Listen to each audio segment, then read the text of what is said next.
আসন্ন পবিত্র ঈদ উল ফিতরকে সামনে রেখে নোয়াখালী ও লক্ষ্মীপুর জেলায় নিরাপত্তা জোরদার করেছে র্যাপিড অ্যাকশন ব্যাটালিয়ন র্যাব 11 ও সিপিসি-3।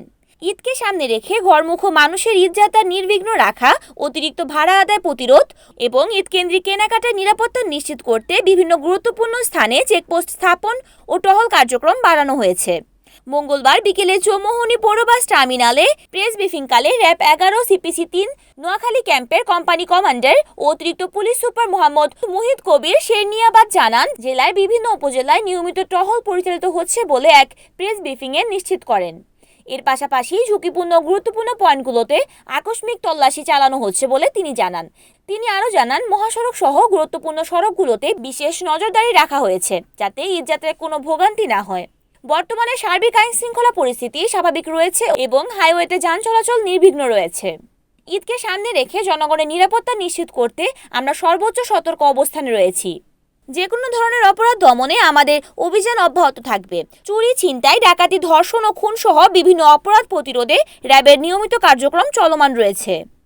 আজকে থেকে 7 দিনের যে সরকারি ছুটিতে ঈদে বাড়ি ফিরছেন বিভিন্ন অঞ্চল থেকে। আমাদের নোয়াখালীতে আসলে যাওয়ার থেকে আসার জনসংখ্যাই বেশি নোয়াখালী এবং লক্ষ্মীপুরে।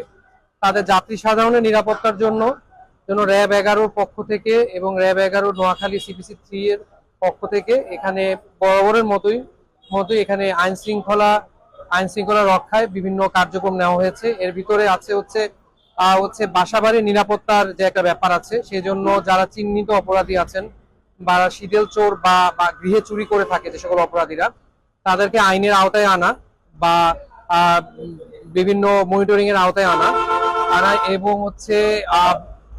যাত্রা পথে যারা ছিনতাই বা ডাকাতির সাথে জড়িত থাকতে পারে তাদের নিরাপত্তার জন্য আমাদের রাত্রিকালীন টহল পরিকল্পনা থাকছে।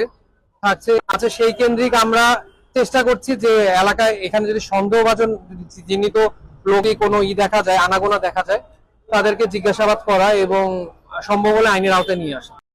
রিপোর্ট করেছেন নোয়াখালী প্রতিনিধি মোহাম্মদ সুমন ভুইয়া, NN টিভি।